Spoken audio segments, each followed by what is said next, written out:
안녕하세요. 추석 잘 보내셨어요? 얼굴은 일단 좋아 보이네. 오늘 문제 쉬웠죠? 저번에 한번 그 105선을 했으니까 쉬울 거 아니죠. 자, 봅시다 한번. 정답 모르죠?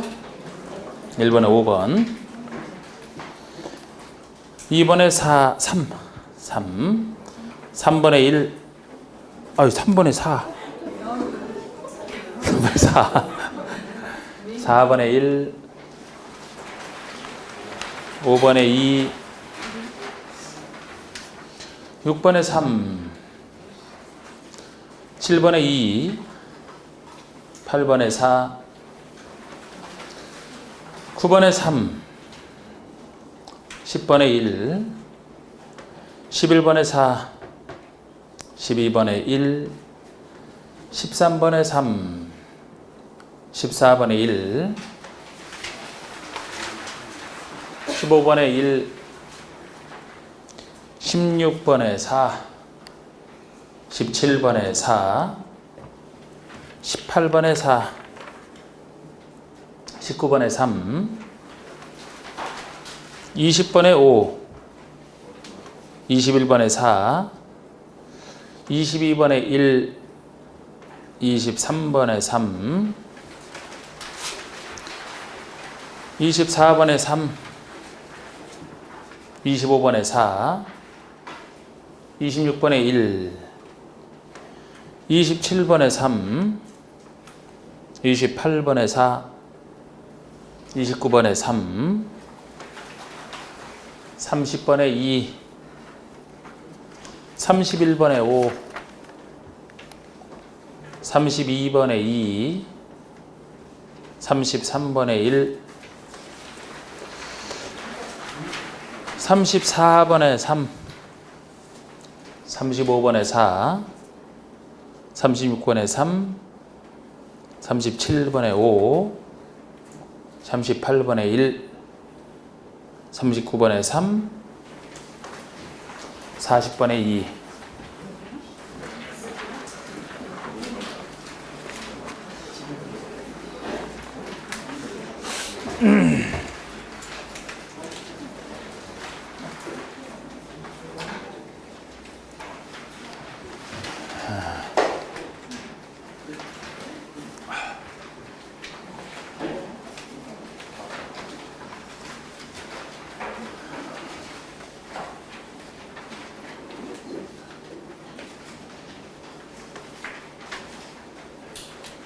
자, 1번 문제부터 봅시다. 자, 관리계획사, 국회법상 이제 도시군 관리계획 내용에 해당하지 않는 것이니까 아주 틀리면 안 되는 문제죠. 자, 우리 관리계획 내용이면은 용도 지역, 용도 지구, 용도 구역의 지정 변경, 그 다음에 기반설의 설치 정비 개량, 개발사업 정비 사업에 대한 거, 지구 단위 기획 아닙니까? 그럼 1번은 2종 일반 주거지역을 근린 상업지역으로 변경하니까 지역의 변경 아닙니까? 지역의 변경. 2번은 자연녹지지역으로 지정된 지역의 일부에 대해서 시가와주구역 지정, 결국 시가와주구역 지정할 때고, 구역에서는 개도시 수입 중에 시죠, 시. 3번은 입지규제 최소구역 계획이니까 입에 관련된 구역 중에 이제 입에 관련된 입지규제 최소구역에 대한 계획을 얘기하고요. 4번은 도시지역의 일부에 대해서 재개발 사업에 대한 계획을 수립한다. 재개발 사업에 대한 계획이면은 정비계획이 되지 않습니까? 정비계획. 정비계획에는 주거환경 개선 사업, 재개발, 재건축이 있으니까요. 정비사업 내용이 됩니다.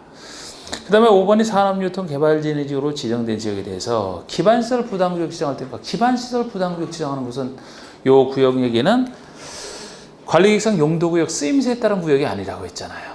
개발행 허가 파트에서 기반시설 설치와 관련해서 기반 설치가 안 되는 곳 개발목적 관리구역, 되는 곳 기반시설 부담구역. 쓰임새에 따른 구역이 아닙니다. 그래서 관리기가 전혀 상관이 없이 개발행위 허가제에 나오는 구역제죠. 그래서 이것이 답이 되는 2번 보시면 주민의 도시군 관리에 대한 입안의 제한에 관한 설명에다 옳지 않은 것, 주민 제한을 얘기합니다. 여러분, 주민 제한을 얘기한다면 관리기 입안권자에게 주민이 직접 제한할 수 있는 거 제일 유명하죠? 관리기 내용 중에서 관련된 거 한번 해봅시다. 무엇을 제한할 수만 있습니까? 무엇을? 기지, 산행 네 가지만. 기가 뭐예요? 기반시 설치, 지구단위기획구역, 산업유통개발진해지고, 행위제한 대체. 지구를 폐지하고 행위제한을 대체하는. 제한할 때 동의 요건 해봅시다. 면적 기준으로 얼마 동의를 받아야 됩니까? 5, 4, 3이 기 5분의 4. 나머지가 다 3분의 1. 일단 그게 핵심이고, 여기서도 좀 더 들어갔을 때 산업유통개발진흥지구는 어느 요건을 채웠을 때 제한이 가능하냐. 산업유통만큼은 어느 지역에서만요? 자생계, 계명 중에 자생계. 걔가 얘기하는 게 계획관리죠. 계획관리지역이 전체 50% 이상은 되면서 나머지는 자생 중에 하나여야 된다. 자연녹지, 생산관리. 규모는 3만 미만, 1만 이상, 3만 미만, 1만 이상, 3만 미만. 요거 제안했을 때 그 반영 여부는 언제까지 통보하나요? 45일에 통보. 요거를 받아들일 때는 그 비용 있죠? 입안 결정에 들어가는 비용의 전분의 일부를 제안자와 협의해 그 지역에 부담시킬 수 있다. 요게 이제 전부 다 아닙니까? 그럼 일본의 주민은 필요한 경우라도 용도 지역 변경을, 지역의 변경을 입안권자에게 제한할 수 없다니까 맞는 거예요. 없다니까. 기지 산행 네 가지만 제한할 수 있지 않습니까? 이번에 기반서 설치를 제한하려면 기예요, 기. 그럼 면적 5분의 4 이상에 해당하는 소유자의 동의를 받아야 된다. 5, 4, 3에 5, 4. 요것만 5분의 4. 3번에 지구단위기획 구역 지정을 제한하면 치잖아요. 나머지는 3분의 2 동의이기 때문에 이게 틀린 거죠. 이게 틀렸고. 4번에 산업유통개발진흥지구 지정을 제한할 수 있는 지역은 자연녹지, 계획관리, 생산관리 지역이 되며 결국 따져보니까 자생계. 전체 면적에서 계획관리지역이 차지하는 면적이 50% 이상이 된다. 정확합니다. 규모는 1만 이상, 3만 미만이고요. 규모는. 근데 여기는 자생계인데 비슷한 얘기 있잖아. 비슷한 얘기. 계획관리가 전체 50% 이상은 되면서 나머지 지역이 생산관리 또는 보전관리, 보생계 이렇게 나가는 것은 어디서 나오는 얘기예요? 지구단위기획구역, 계획관리지역의 지구단위기획구역 지정할 때 지정요건? 5번에 2반을 제한받은 자는 제한일로부터 45일 내 반영 여부를 통보하라. 45일 내 통보하는 거 맞습니다. 2반할 때 주민의 의견 청취도 따로 있거든요. 주민 의견 청취에서는 주민이 공단기관 통한 의견을 제시하면 거기서는 60일 내에 통보하게 돼 있잖아. 주민 제한에서만 45일 내에 통보하는 거죠. 자, 3번의 용도 지역에 대한 설명이다. 타당한 것을 고르시오. 워밍업이라 아주 간단한 건 있잖아. 그죠? 용도지역 개념을 묻는 것이라면 아주 기본입니다. 자, 용도지역 틀 한번 잡아보세요. 계속 훈련하는 거예요. 이제 용도지역 틀.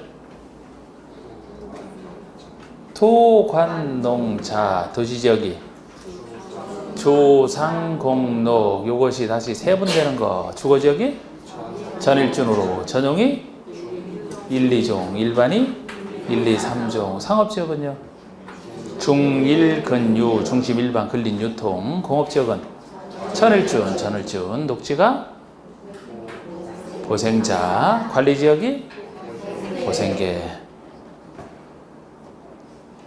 뜻도 해볼까요? 뜻 묻는 것은 너무 그런가?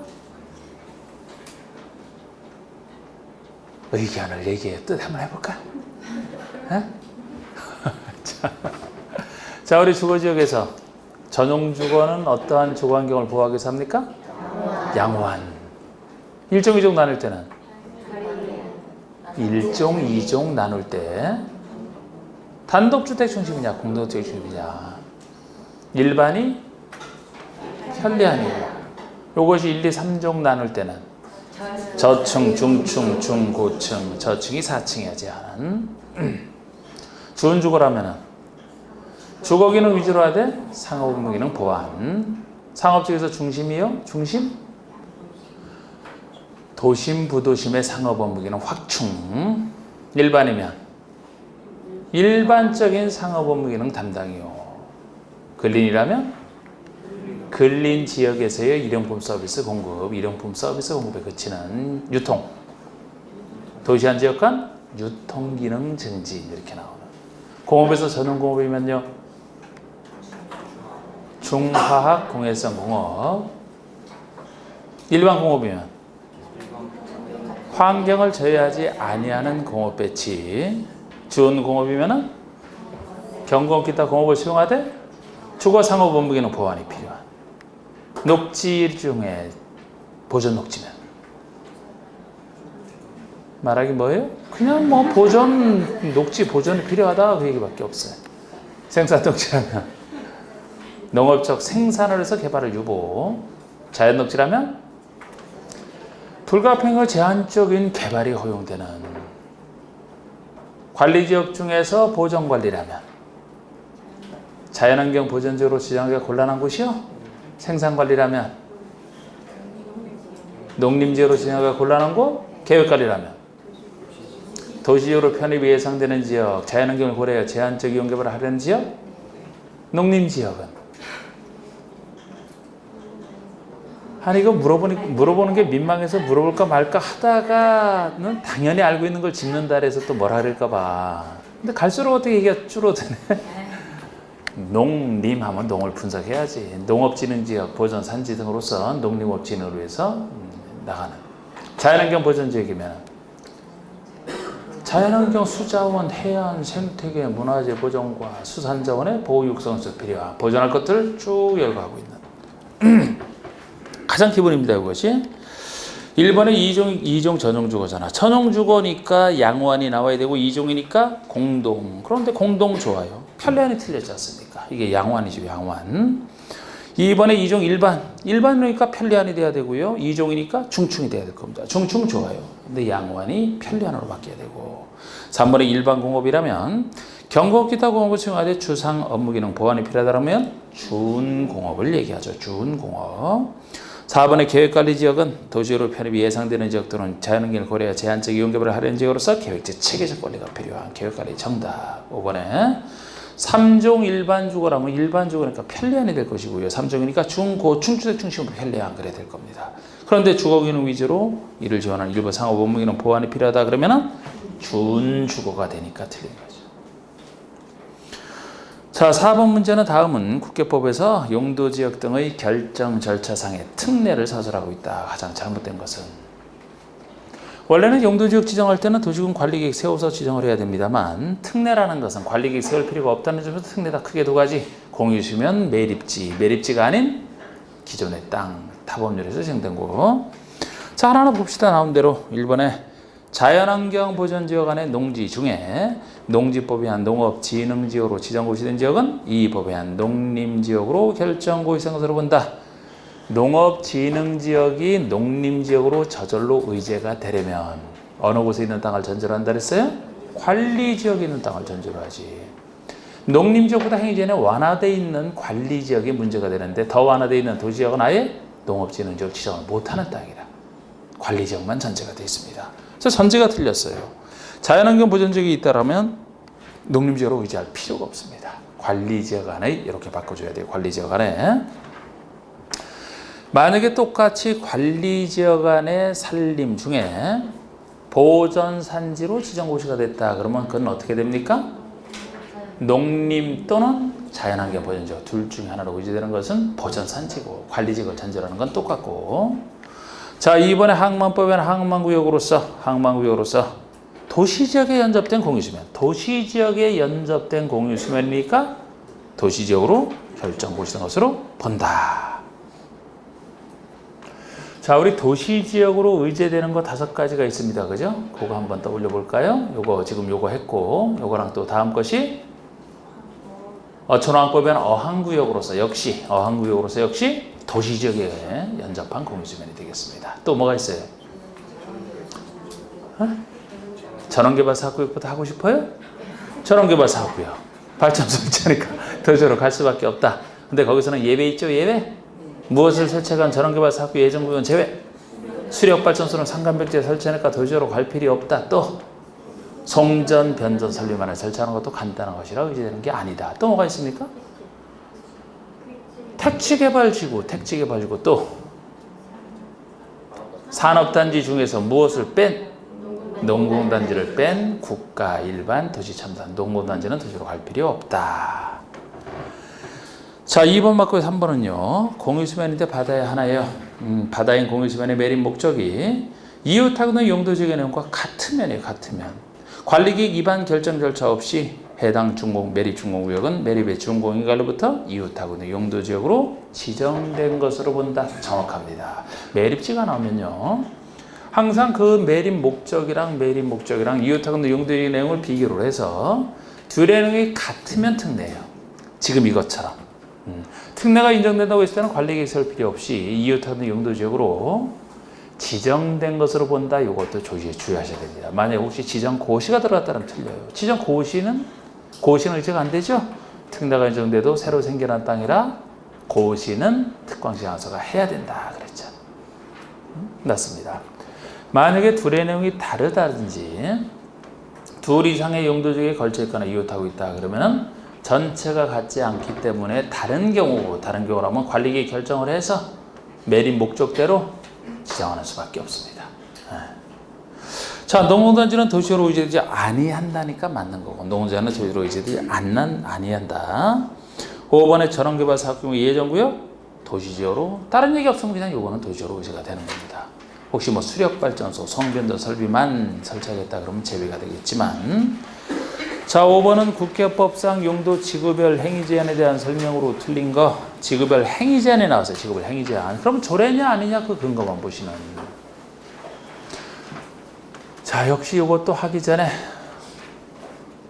용도 지구에서 그 외워놓지는 않아도 된다고 했는데 그래도 그 영해안 종류 세분되는 것만 한번 간단하게 해볼까요? 경관지구는 종류가 어떻게 나눠집니까? 경관지구? 자연경관, 시가지경관, 특화경관. 자연 시가지가 보통인데 특화경관이 있다. 고도지구는 나눠지는 거 없고 방화지구도 없고 방제지구는요. 방제지구는 종류가 자연방제와 시가지방제, 자연과 시가지방제. 보호지구는 어떻게 나눠져? 보호지구는 보호할 것들. 역사문화 환경보호지구, 중요시설물, 생태계. 보면 찾을 수 있겠어요? 나오면? 보면 찾으면 돼. 취락지구는 어떻게 나눠져요?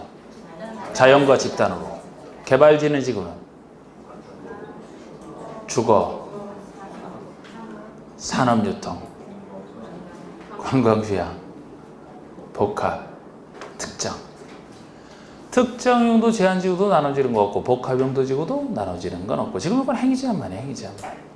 여러분 행위제한이면 지역지구 구역 지역이다 그러면은 세 가지 행위제한 있지 않습니까? 무엇을 건축할 수 있느냐? 건축제한에 나오면 항상 근거를 먼저 보시라고 했고 근거 본 다음에 내용을 보시는 거예요. 어디에 있느냐?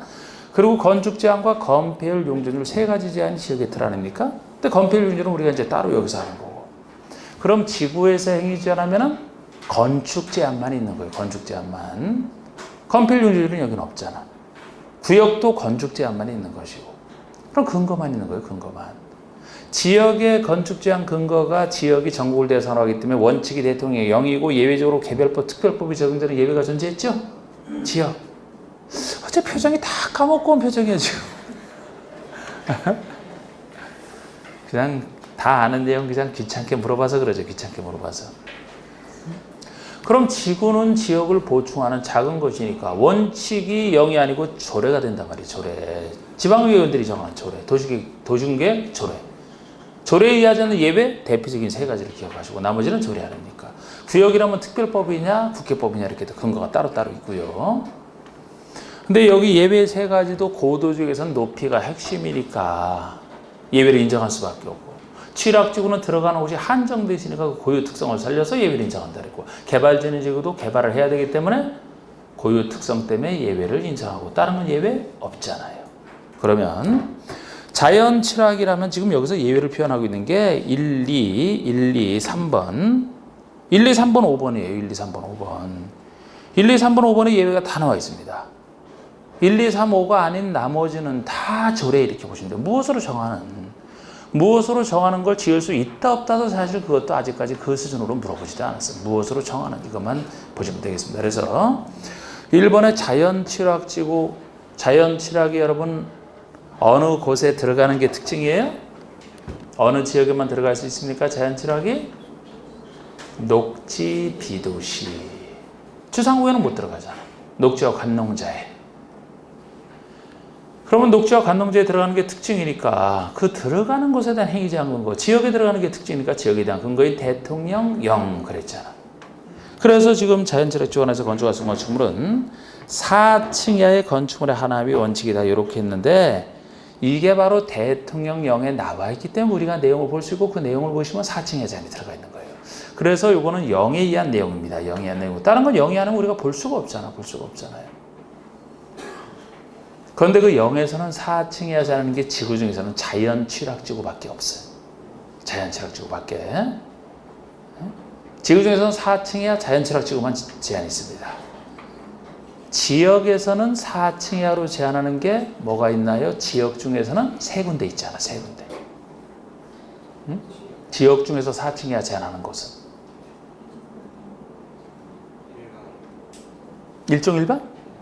저층주택 중심 일종 일반 저층이 4층 이하 얘기한다. 저층이 4층 이하 얘기한다. 아직도 날씨가 덥네요. 날씨가 순수히 더워서 그런지 갑자기 제가 더워지는지. 에? 자, 4층 이하가 저층이니까 일종 일반이 그렇고 또 녹지 관리지역 좀 시원해졌어요. 그래서 일종 일반이랑 녹지를 관리한다 그랬잖아요. 낮은 층수로 제한함으로써 녹지를 관리하려면 낮은 층수로 해야 된다. 녹지지역 전체 관리지역 전체. 농림이나 자연환경 부정적으로 할 것 같지만 할 필요가 없어서 안 한다. 이렇게 했던 거. 그래서 4층 이하 지금 여기서 관련되는 건 자꾸 살펴드리려고 해요. 관련되는 거를. 그래야 자꾸 복습이 되니까. 그래서 지금 요거 자체는 0인데 지구 중에서는 4층 이하 자는 게 자연철학지구밖에 없고 지역 중에서는 일종 일반 녹지 관리구 전체가 지역 지구에서는 그거밖에 없어. 4층 이하 자는 게. 자, 그러면 집단 취락지구가 5번이죠. 집단 취락지구. 집단 취락지구는 어디에 들어가는 게 특징입니까? 개발지향구역에만. 그러면 그 들어가는 곳 개발지향구역에 대한 행위제한법은 개특법이 따로 지니까 개특법령이 정하는 바에 따라서 그래서 예외하니까. 그럼 2번 보세요. 이제 고도지구. 고도지구 안에서는 도시군계획 조례로 정하는 높이 이게 틀린 겁니다. 원칙이 아니잖아. 예외잖아. 도시군계획 조례가 아니고 도시군 관리계획으로 정하는 높이 그래야죠. 고도지구를 관리계획 세워서 지정을 할 때 고도가 높이를 얘기하고 높이가 워낙 핵심이다 보니까 핵심을 조례에 맡기는 것은 맞지 않는다. 관리계획 세워서 용도 고도지구를 지정할 때 핵심인 높이도 직접 관리계획으로 정하라. 마치 시가와 조정구역에서 시가와 유보기간의 핵심이라 유보기간도 관리로 직접 정하듯이 비슷하네요. 양쪽이. 네, 그래서 예외고요. 물론 관리로 정하는 높이를 이건 최고한도만 통제하니까 초과하는 걸 못 짓는다 제대로 되어 있습니다. 뒤는 무엇으로 정하는지 틀렸고요. 그 다음에 3번이 개발진흥지구에 대한 예외잖아요. 개발진흥지구가 유일하게 사업이 예정돼 있잖아. 특수 목적으로 해서 개발을 해야 되기 때문에. 그래서 개발진흥지구가 지정돼서 사업을 해야 되는데 현재 지역의 행위제한상 사업을 할 수 있느냐 없느냐에 따라 달라진다 그랬죠. 만약에 사업을 할 수 있다라면 지역의 건축 제한에 맞춰서 그대로 사업을 하면 되고 어쨌든 조례에 맡길 필요는 없어요. 지역의 행위 제한 그대로. 만약에 못 짓는다 그러면 지을 수 있는 장치인 지구 단위 계획을 세우든지 다른 법에 의한 개발 계획을 세워서 개발할 수 있게 되는데 요게 필요하다라면 그 계획으로 개발을 할 거니까 그 계획으로 직접 통제하면 되죠. 그래서 3번에 지구 단위 계획 또는 개발 계획을 수립하는 곳이냐 아니냐에 따라 달라집니다. 여기는 지금 수립하는 곳이죠. 필요해서 수립해야 되는 개발진흥지구라면 그 지구 단위나 개발 계획에 위반하는 건축물을 못 짓는다 이렇게 직접 통제하면 되잖아요. 이게 필요 없다 그러면 지역의 건축 제한에 따르면 되고요. 어쨌든 예외. 나머지는 다. 그러면 4번의 경관지구 안에서는 그 지구의 경관의 보전 권리 형성에 장애가 된다고 인정하여 조례가 정하는 건축물을 건축할 수 없다. 나머지는 다 조례라니까 조례. 보호지구 조례로 정하는 나머지 다 조례로 정하는 이렇게 보시면 돼요. 예외를 알고. 자 5번 보시면은 6번 보시면 국격법상 하나의 대지가 다음과 같이 도로변에 띠마로 지정된 일반 상업지역과 다음의 용도지역에 걸친 경우 당해 대지에서 최대 건축 면적을 구하라 이렇게 되어 있습니다. 아주 쉬운 문제죠. 아주 쉬운 문제. 자, 여러분 제가 요거 한번 전체로 말씀드리면 하나의 대지가 둘 이상의 지역에 걸쳐 있다 그러면 원래는 각각 적용을 돼야 정상이지만 작은 부분이 있을 때 주로 330 이하의 부분에 걸쳐 있다라면 아니면 여기처럼 도로변의 T 모양으로 지정된 상업지역에 걸쳐 있다 그럴 때는 660 이하의 부분에 걸쳐 있다라면 행위자는 크게 둘로 나누지 않습니까? 건폐율과 용적률은 전체 대지에 대해서 가중평균값을 쓰고 가중평균값을 쓴다는 것이 그 면적 크기에 따른 각각의 건폐율을 적용한다는 모습 아닙니까? 가중평균값을 쓰고 기타 건축 제한, 건폐율과 용적률이 아닌 기타 건축 제한은 넓은 지역의 행위자를 전체 쓰겠다. 그리고 이때도 녹지와 그렇지 않은 곳으로 나눠지면 다시 녹지와 않은 곳은 각각의 규정이 적용된다 그랬습니다. 그리고 건축물이 만약에 걸쳐 있다면 원래 각각의 규정이 적용돼야 정상이지만 역시 예외 두 가지. 건축물이 고도지구에 걸쳐 있느냐 방화지구에 걸쳐 있느냐 거기만 예외가 인정하잖아. 만약 고도지구에 걸쳐 있다면 고도지구에 대한 규정을 건축물과 대지 전부에 다 적용하겠다. 방화지구에 걸쳐 있다면 방화지구에 대한 규정을 건축물 전부에만 적용하겠다. 땅은 불에 안 타니까 대지는 아니다. 차이점. 이때도 방화벽이 중간에 설치되어 있으면 방화벽 바깥에는 적용할 필요 없다. 그 중에서 요거는 계산 문제는 건폐율과 용적률을 쓰는 것이고 건축면적이란 건폐율 쓰는 거 아닙니까? 가중평균값을 쓰는 거. 근데 제가 이 국회법에서 이 계산 문제가 나오면은 아주 쉽다 그랬습니다.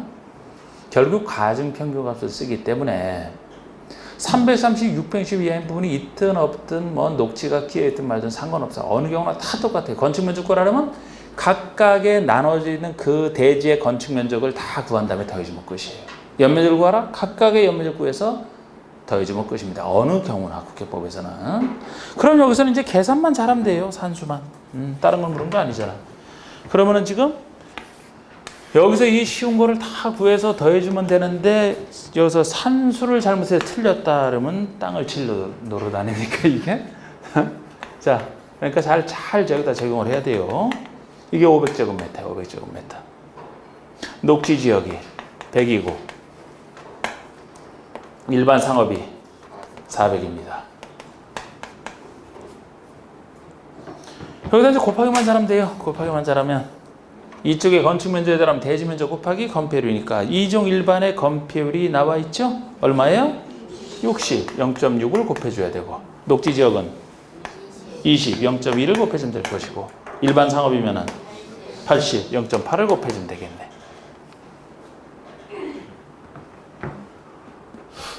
320, 320, 640. 이거 틀리면 안 돼요. 어떤 분이 이거 틀린 분 내가 물어봤더니만 앞에서 다른 데 하신 분 중에 여기다가 20을 곱해주고 여기다 60을 곱해서 틀리더라니까. 얼마나 아까워 그거는.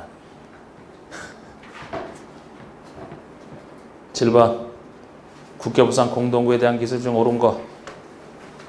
자, 우리 공동구면은 원래 도시군계획시설의 일종인데 도시계획시설의 설치 관련되는 일반적 규정 외에 따로 특칙으로 정하고 있는 거 아닙니까? 공동구와 광역시설은 특칙으로 정하고 있어요. 공도를 왜 특칙으로 정하느냐? 다른 기반시설은 일반인이 설치해놓으면 쓰지만 공동구는 뭐 한전이라든지 그 공동구에 수용될 시설을 사용하는 그 사람만 쓰죠, 그죠? 그것 때문에 따로 이제 특칙을 정하는 거예요. 그래서 점용 예정자가 따로 정해져 있다는 점의 특칙이고 그것 때문에 원래 도심계획시설은 시행자가 설치하는 게 원칙입니다만 그러니까 설치 비용을 시행자가 혼자 내는 게 원칙입니다만 여기는 점용계획자가 있기 때문에 설치 비용을 시행자와 점용계획자가 같이 내고 그나마 설치 비용을 같이 내는 것이지 관리비나 점용료는 이제 쓰는 사람, 점용하는 사람만이 내게 돼 있어요. 그리고 공동구를 시행자가 설치를 완료했다 그러면은 일반인이 쓰는 게 아니기 때문에 언제까지 집어넣어서 공동구를 쓰세요라고 쓸 사람에게 통지를 하고 쓸 사람은 따로 설치하는 사업을 해야 됩니다. 그런 점에서 따로 인정하는 게 이제 공동구 특징이에요. 자, 옳은 것은 1번 공동구 설치 비용이죠. 계량 비용 포함해서 설치 계량에 들어간 비용은 시행자가 부담해야 된다. 시행자와 점용 예정자 공동 부담이 되겠습니다. 원래 설치 비용은 시행자가 원래 다른 데서는 혼자 내요. 그런데 여기는 시행자와 점용 예정자 공동 부담입니다. 근데 이제 관리비나 사용료는 점용 예정자만이 쓰는 거예요. 처음 설치할 때만 같이 내지. 2번 시행자는 공사를 완료한 후 지체 없이 시행자가 공사를 끝냈다면 지체 없이 점용 공사 기한 등을 점용 예정자에게 통지해야 된다. 이게 맞잖아요. 이거를 그 전에 특광시장호석에 통지하라 해서 틀리게 했던, 특광시장호석가 공동으로 쓸 사람이 아닌데 왜 그걸 통지를 해줍니까? 그냥 관리주체에 불과한데. 점용 예정자에게 알려줘야 내가 이제 공사 끝냈으니까 당신이 집어넣으세요. 언제까지 집어넣으세요. 거기에 따라서 집어넣을 거 아닙니까? 이게 맞고요. 3번에 공동으로를 점용하거나 사용하려면 누구나 관리자 허가를 받아야 된다. 누구나 때문에 틀렸어요. 설치비용을 안 낸 사람이 있을 때만 관리자 허가를 받는다 그랬잖아. 설치비용 낸 사람은 그냥 쓰면 됩니다. 설치비용 내지 아니한 자, 설치비용 미납자, 이런 사람들이 쓸 때만 써도 되는지 관리자 허가를 받아야 됩니다.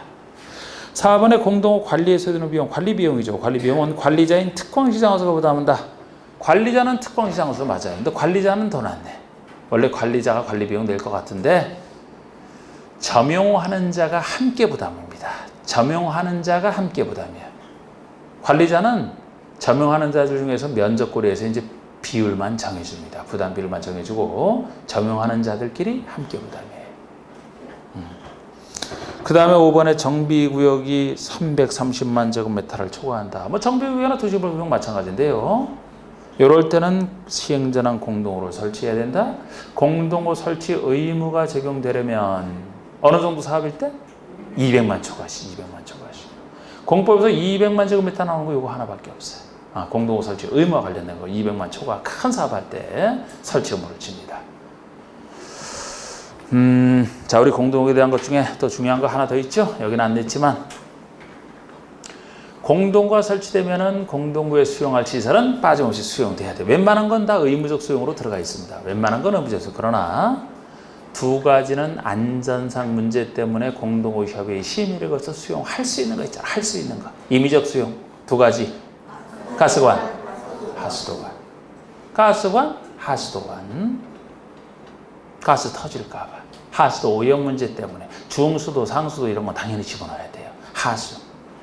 하수도관, 가스관은 임의적 수용이고 나머지는 꼭 집어넣어야 됩니다.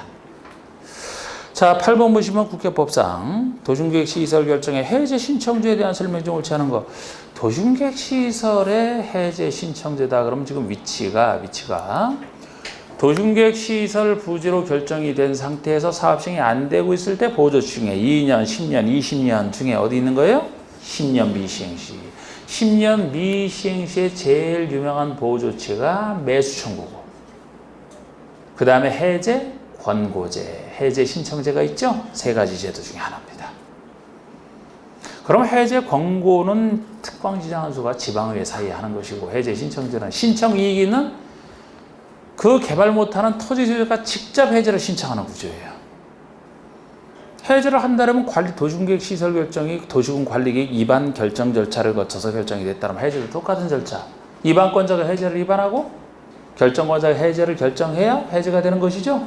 그럼 신청한 자는 누구에게 신청하게 돼 있어요? 먼저 위반권자에게, 안 되면 결정권자에게, 안 되면 국장에게, 이렇게 나가는 거 있잖아. 요건부터 신청할 수 있는 요건, 10년 미시행과 관련돼 있는 거. 자, 보십시다. 1번에 도시군계획 시설 결정 고시로부터 10년 내에 도시군계획 시설 사업이 시행되지 아니한 경우로서 실효시까지 집행계획이 없는 경우에 신청할 수 있다. 맞아요. 10년 미시행과 관련돼 있어요. 10년 동안 아직 사업 시행이 안 되고 있는 이 시점에서도 나중에라도 된다면 상관없지, 실효시까지 20년이 될 때까지 아직도 집행계획이 안 잡혀 있다. 그럴 때 신청할 수 있습니다. 정확하고 10년.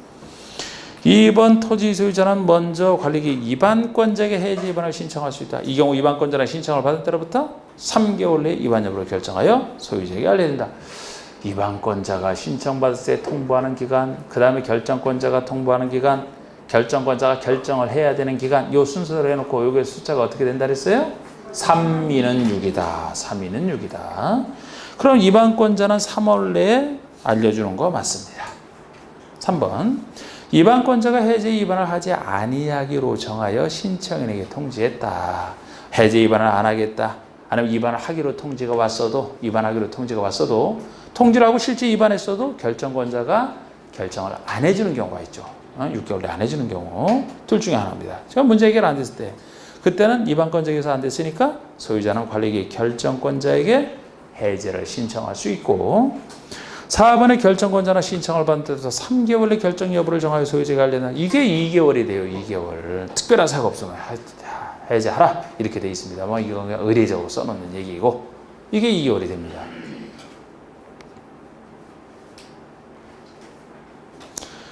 혹시 3위는 6 이렇게 돼 있는 것을 2, 3은 6 해서 헷갈리신 분은 없어요? 그래서 2번을 찍으신 분 없어요? 당연히 입안권자에게 먼저 얘기를 했는데 입안권자가 3개월 내에 답을 하게 돼 있으면 뒤에 나오는 결정권자가 답하는 시간은 상대적으로 좀 더 짧아야지. 앞에 걸 한참 지난 후에 또 하는 것이니까. 3위는 6이 됩니다. 3위는 6. 5번의 결정권자가 해제를 하지 아니하기로 정하여 신청인에 통지했다. 그럼 토지소유자는 국장에게 그 도중계획 시설 결정의 해제 심사를 신청할 수 있다. 1번은 국장에게 해제 심사를 신청하면 국장은 이제 통보해 주는 건 없고 결정권자에게 해제를 권고할 수 있는 거예요.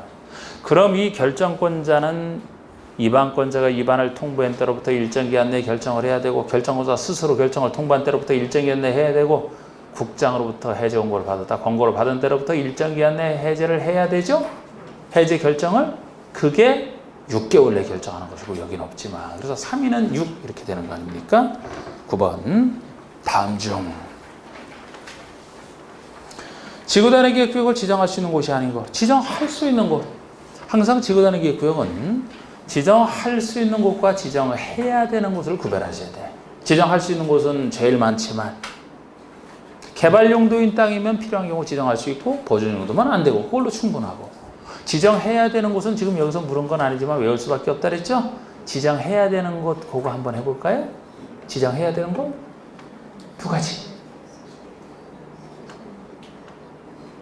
택시 정비 10년. 택시가 택지 개발 지구 정비 택시 정비구역에서 시행되는 사업이 끝난 후 10년 지나면 또 하나가 시공에서 해제 녹지를 주상으로 변경하는 것으로서 면적 30만 이상. 자, 이건 할 수 있는 곳이에요. 개발잉여가 제한지역. 자꾸 요거 할 때마다 헷갈리시는 분이 있어. 개발잉여가 제한지역. 허가를 제한하니까 개발잉여가 안 나오니까 이거 개발 못하는 곳 아니냐. 헷갈릴까봐 일부러 0의 수많은 내용 중에서 제가 요거만 따로 주의하시라고 했는데 자꾸 헷갈리면 안 되지. 원래 개발할 수 있는 곳이에요. 원래 개발할 수 있는 곳인데 일시적으로 제한할 뿐이라니까. 일시적으로 수목이 집단적으로 자라고 있어서 예를 들어 보존할 필요가 있어 제한할 수 있다. 그것도 높게만이죠. 자연환경 보존지역처럼 이런 데 아예 아니고 높게에서만. 예를 들어 개발할 수 있는데 개발로 인해서 주변의 환경이 망가진다. 지구단위 계획으로 지정된 곳이다. 기반시설 부담구역 다 개발할 땅 아닙니까? 개발할 땅인데 필요에 따라 일시적으로 제한할 뿐이라 그래서 여기는 지정할 수 있는 곳으로 보셔야 됩니다. 2번에 새로이 도시로 편입되는 구역 중 계획적 개발. 그럼 뭐 B도시에서 도시로 편입되는 개발할 땅.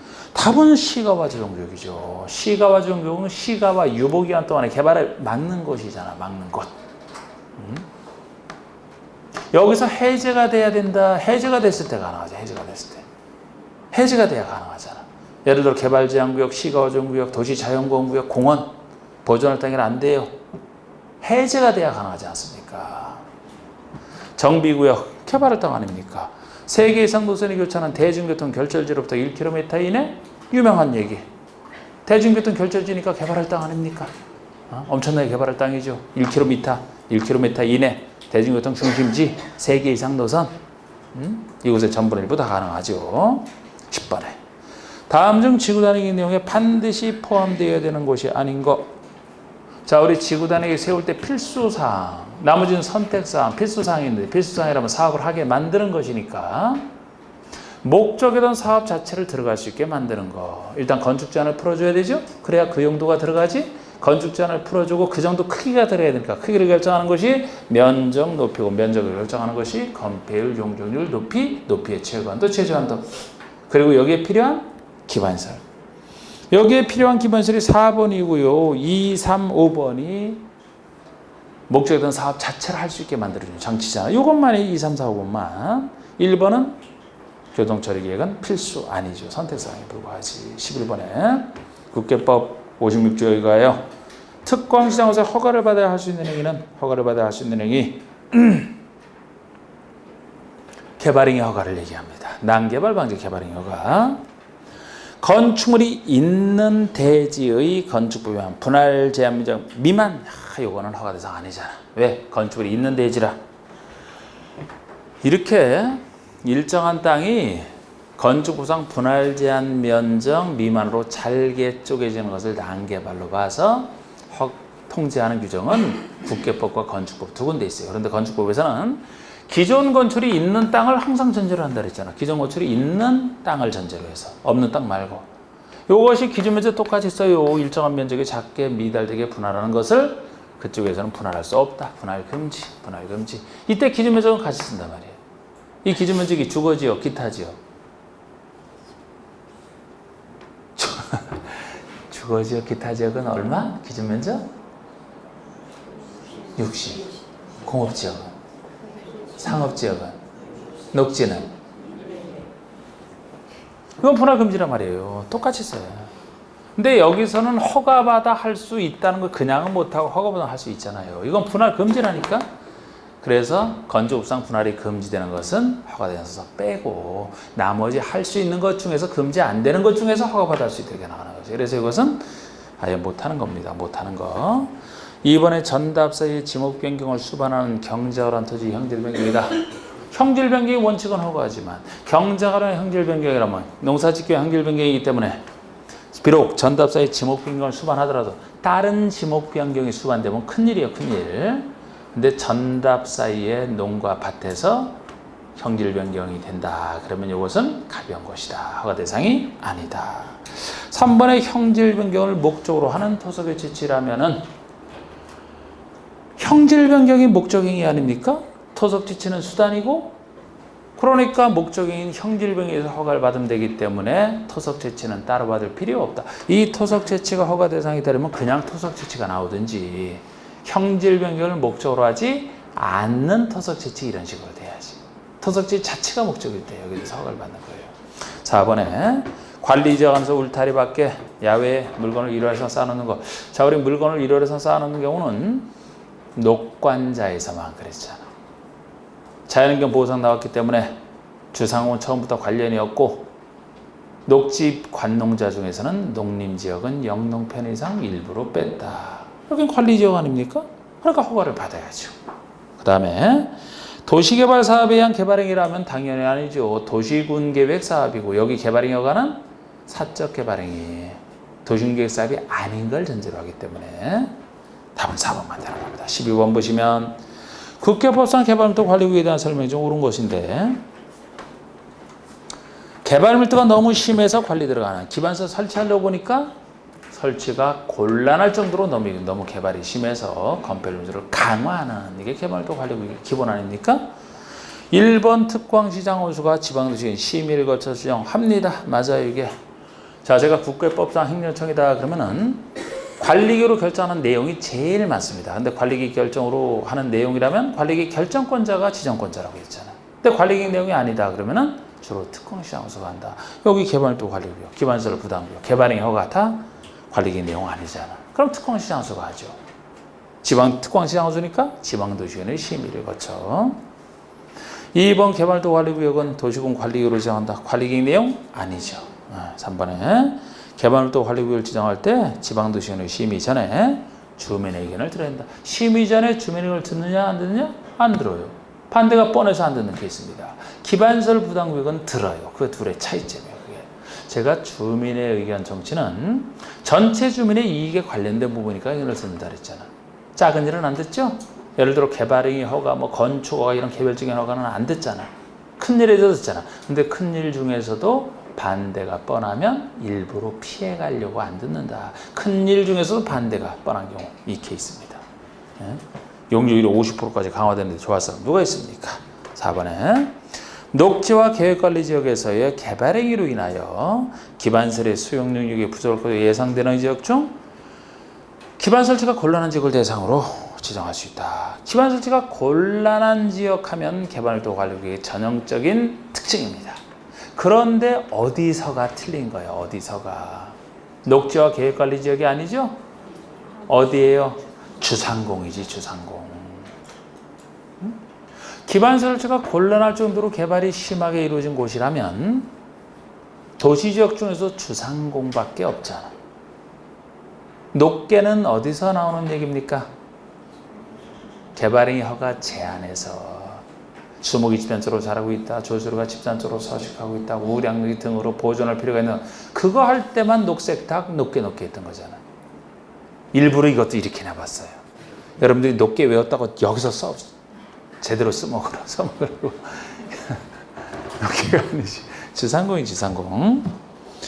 자, 그 다음에 5번의 개발도 관리구역 안에서 용도지역에 적용되는 건폐율의 최대한도의 50% 범위 안에서 강화한다. 용적률이죠, 용적률.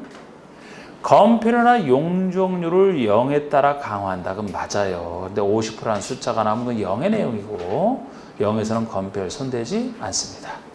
용적률만 현재 손대고 있어요. 현재 손대고 있습니다.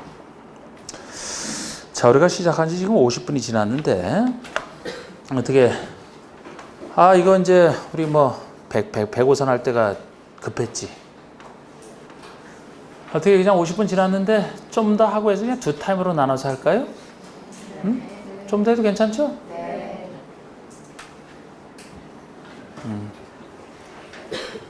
원래는 50분 하고 쉬어야 되지만 그냥 두 타임으로 나눠서 하지만 안 그러면 세 타임 되잖아. 13번. 자, 여러분 이제 좀 지루하실까봐 이제 개발법으로 변경이 됐네요. 그러면 도시개발 사업이 쫙 여러분 이제 쫙 개발계획부터 쫙 펼쳐진 상태에서 들어가야지. 자, 그런데 보니까 이거 도시개발 사업의 계획, 개발계획에 대한 설명으로 틀린 것이에요. 그러면 구역지정조례 맨 앞에 나오는 개발계획 내용이 되겠습니다. 자, 세입자의 주거생활 안정대책은 개발구역을 지정한 후에 개발계획에 포함시킬 수 있다. 개발계획 내용 중에서 원래는 다 그 전에 하는 거지만 구역 지정 이후에 나중에 포함시키는 사항이 딱 4가지가 있죠? 뭐예요? 박수, 세단. 박수 받으면 등장하는 세단 했던 거. 그럼 그 중에 하나네요?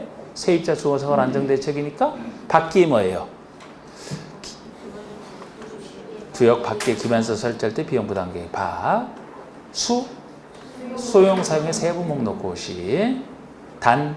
단계적 사업 추진에 관한 계획. 그 중에 하나. 이번에 도시개발 계획 내용은 광역이나 도시군 기본계획에 들어맞도록 하라. 당연하죠. 방해자는 2계획이 들어맞아야 되지. 3번에 개발 사업을 수용 사용 방식으로 시행하고자 하는 경우 개발계획 수립하는 때는 면적 3분의 2 이상에 해당하는 소유자와 소유자 총수 2분의 1 개발법에 나오는 일반 동의 면적 3분의 2 총수 일반 동의를 얻어야 된다. 그런데 이게 틀린 게 수용 사용 방식이 아니고 환지 방식으로 넣어야 돼요. 이게 개발계획이라는 행정계획 수립할 때 주민동의가 특이한 거란 말이에요. 근데 우리 개발계획 수립할 때 환지 방식으로 하고자 개발계획 수립한다면 당사자가 스스로 해야 되는 환지 방식 성격상 당사자가 반대가 심하면 해도 못할 것이다. 당사자 일반 동의를 받아야 된다. 환지 방식으로 할 때 얘기입니다. 4번의 지정권자는 도시개발 사업을 환지 방식으로 시행하려고 개발계획 수립 시 환지 방식으로 하려고 개발계획 수립 시에 사업 시행자가 국가지자체인 경우 소유자 동의를 받을 필요가 없다. 3번에 대한 예외예요. 당사자 토지소유자 조합을 시키는 게 아니고 처음부터 아무리 환지 방식이지만 국가지자체가 예외적으로 시행자로 나선다라면 당사자가 하는 게 아니기 때문에 동의를 받을 필요가 없다.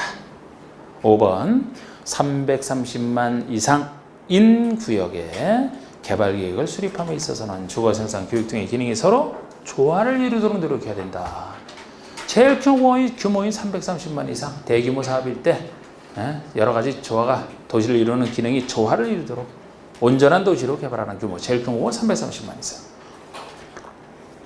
14번에 도시개발구역 내에서 특공시장으로서의 허가를 받아야 될 개발행위 하는 것. 이게 개발구역에서의 개발행위 허가를 얘기합니다. 국계법이랑 비교하셔야 되고 이것은 정비법이랑 비슷해요. 국계법이랑 차이가 나지. 국계법에서는 난개발 방지, 개발구역, 정비구역에서는 사업에 지장을 안 주려고 그래서 사업에 지장을 주는 것들을 다 허가 대상으로 삼기 때문에 국계법의 그거보다는 좀 더 허가 대상이 넓어지는 차이점을 알아야 되는.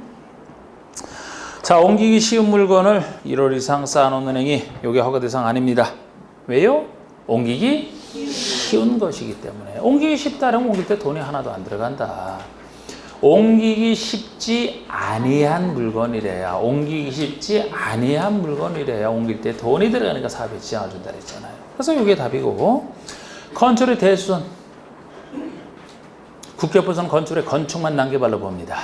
그런데 여기서는 건축으로 있는 상태에서 대수선한다. 용도 변경도 다 여기서는 사업에 지장을 준다. 보상비가 늘어나기 때문에.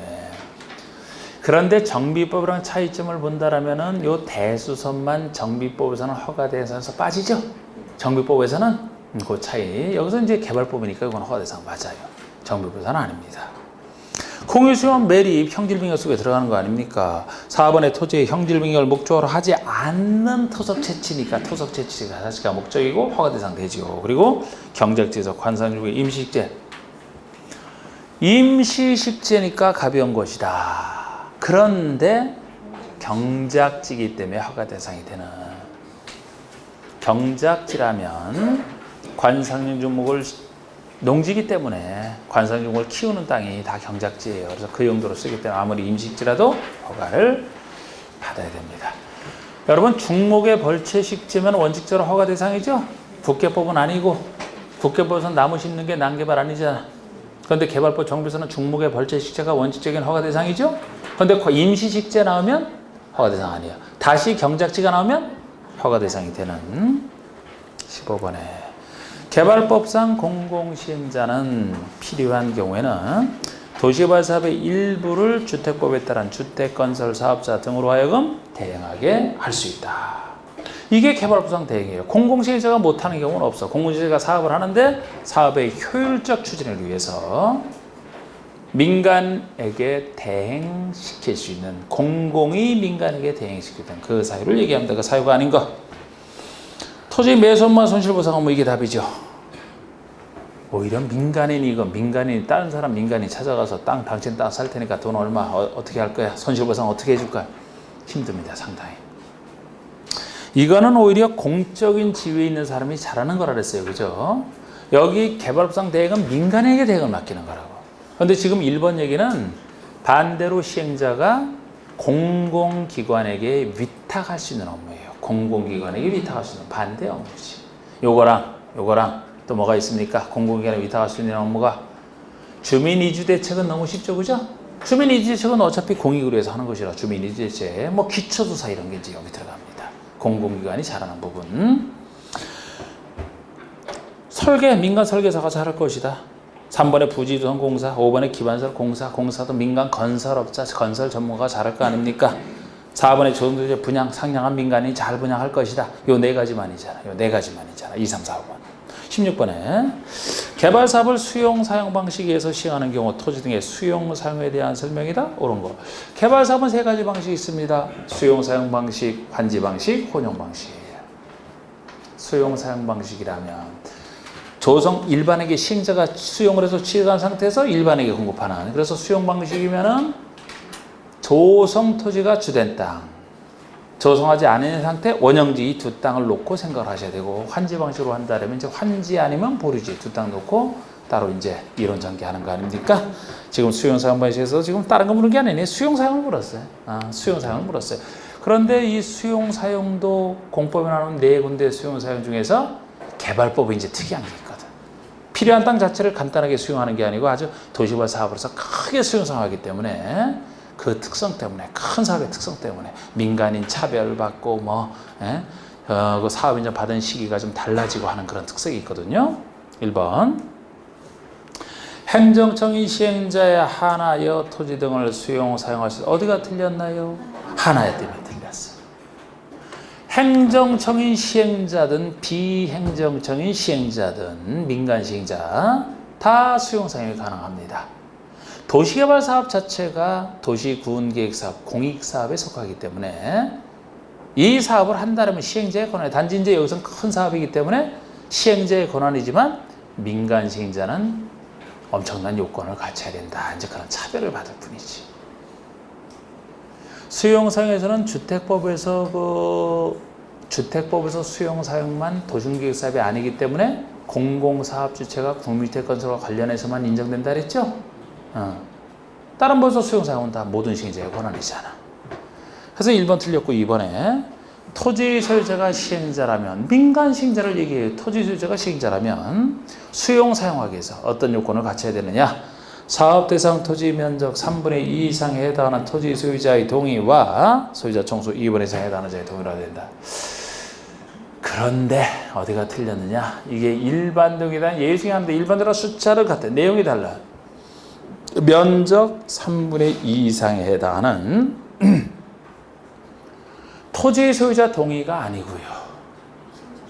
직접 토지를 소유하고잖아, 소유하고. 다른 소유자 동의를 받아서는 안 되고 직접 이 시행자인 민간인이 직접 소유하고 있어야 된다는 거예요, 소유를. 그래서 약간 다른 내용입니다. 물론 이걸 여기선 틀리게 했지만 앞에 민간 시행자를 공공 시행자로 바꿔내는 걸 더 많이 내요, 이 숫자보다는. 그리고 지금 여기 나오는 숫자도 3분의 2 이상을 직접 소유하고 총수 2분의 1. 요거는 비슷한 거 하나 더 있죠, 그죠? 요거랑 같은 취지의 거, 민간이 거의 하지 말라는 취지로 이게 센 동의권. 요거 말고 또 하나. 어디서 있었나요?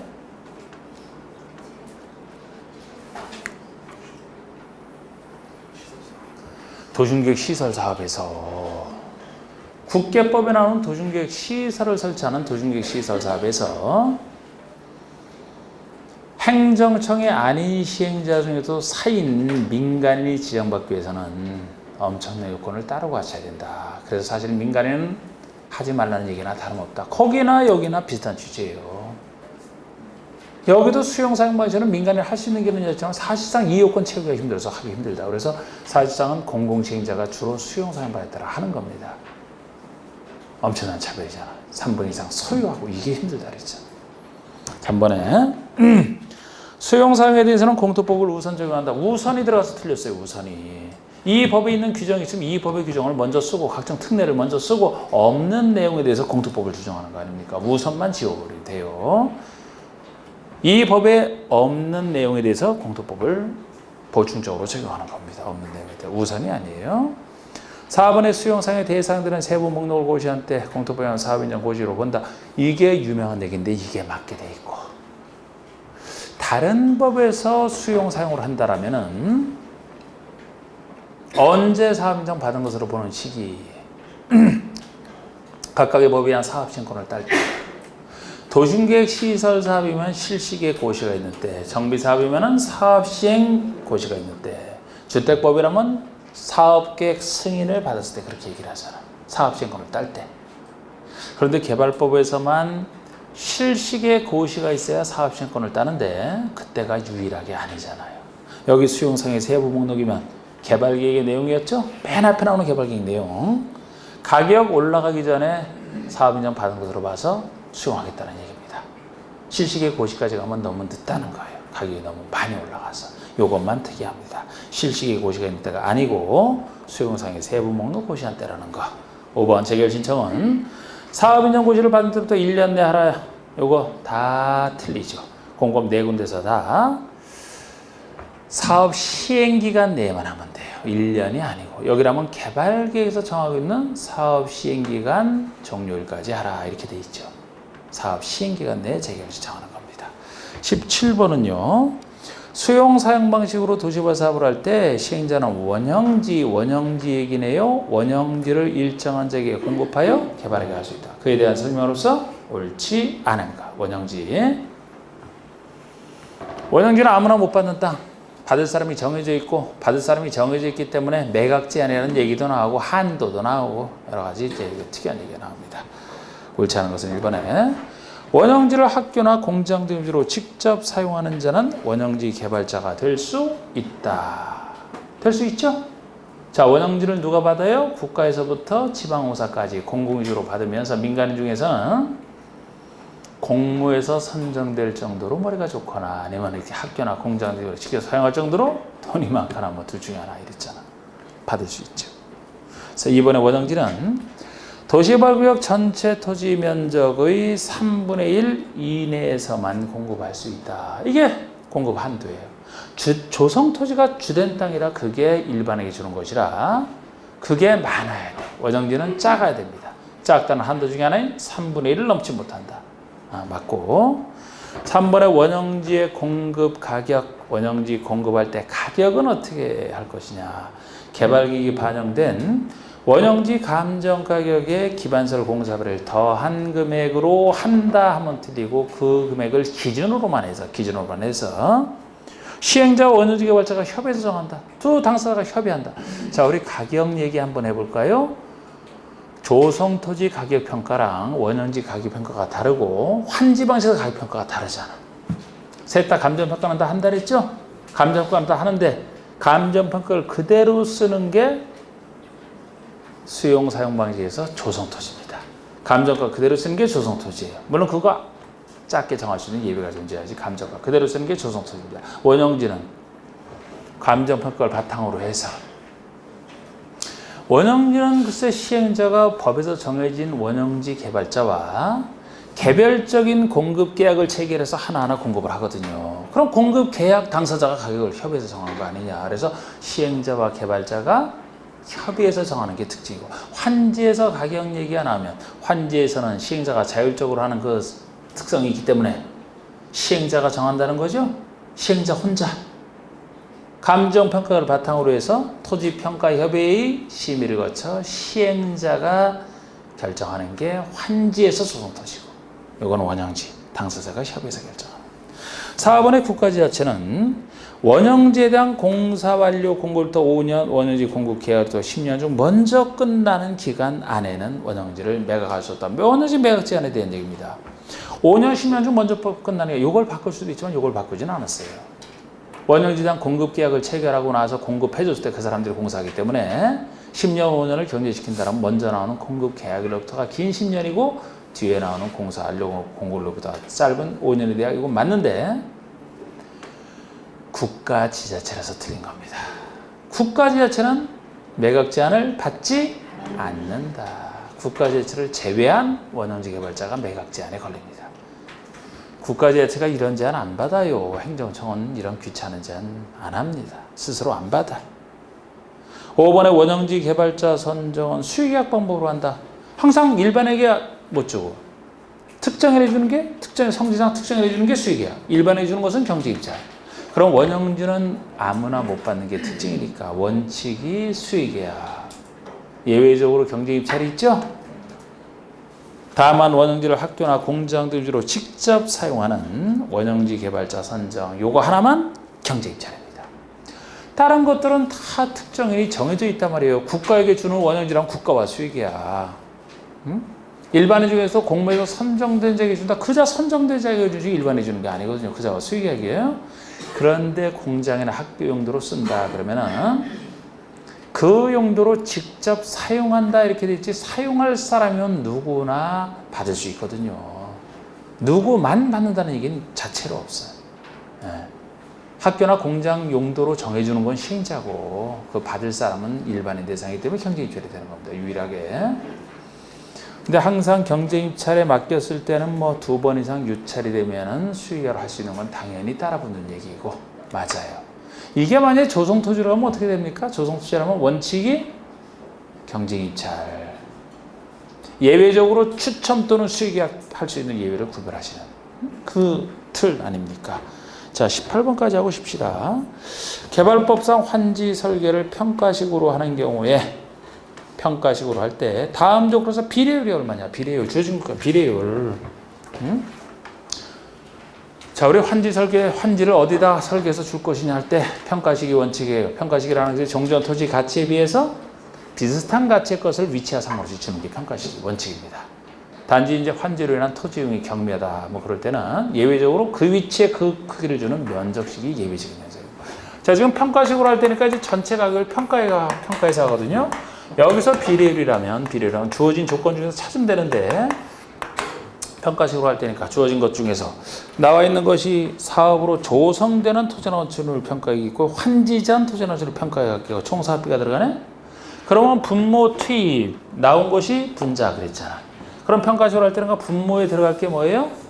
환지 전 토지나 건축물 평가액이 들어가겠죠. 평가식으로 할 때니까 환지 전에 전체 그 평가액 할게. 요걸 투입을 해서 나온 것이 분자 들어가야 되죠. 요것이 조성된 토지나 건축물 평가액 학교가 나올 거 아닙니까? 그런데 나온 것은 만들어진 것은 사업비를 투자를 해서 만들었기 때문에 순수 나온 가치라면 조성된 평가액에서 사업비를 빼줘야 나오겠죠? 그냥 이 식이야, 이 식. 그러면 요거 이제 그대로 계산하면 환지전 토지 평가액이 얼마예요? 80억? 잘 얘기해줘요. 40억. 조성된 것은? 100억? 사업비는요? 그럼 40억 중에 80억이네. 2 곱하기 100, 200%. 만약에 예외적으로 면적식으로 한다, 그럼 면적식으로 한다면 평균 토지 부담률이 나오잖아요. 평균 토지 부담률이 나오죠? 그대로 해석하면 돼요. 그리고 해석하고 주어진 곳에서 찾아서 넣으면 된단 말이에요. 이게. 평균 토지 부담률이니까 면적식으로 할 때 사업을 위해서 토지를 부담한 비율이 부담률 아닙니까? 면적식으로 할 때니까 여기 들어가는 것이 전체 환지계획 구역 면적, 요 면적 전체 면적을 투입을 해서 나온 것이 부담한 비율이죠. 환지에서는 환지 안엔 보류지. 환지는 내가 받는 부분, 보류지는 받지 못하고 부담하는 부분. 부담률은 보류지 면적 비율이죠. 환지계획 구역 면적 중에 보류지 면적이 되겠지. 그러면 지금 이것이 면적식으로 할 때니까 전체 투입된 면적 대비해서 사업을 해서 부담한 보류지 비율이 부담률이 되는 거죠. 근데 이거 사업에 참여하는 사람이 내가 이 정도 가지고 들어가서 얼마를 받고 얼마를 못 받느냐 하는 부담률 얘기니까 중간에서 사업한 사람 거, 시행자 것은 시행자 소유분이면 처음부터 시행자가 소유하고 있던 나중에 시행자가 소유하게 됐던 시행자 소유분이 되는 것은 양쪽에서 똑같이 빼주면 나오겠지. 그럼 순수 투입 대비 부담한 비율이 될 거 아닙니까? 이런 식으로 이제 계산한 건 토지 부담률 얘기고 지금 이건 요거를 묻는데 그대로 가서 하시면 돼요. 자, 여기서 10분 쉬겠습니다.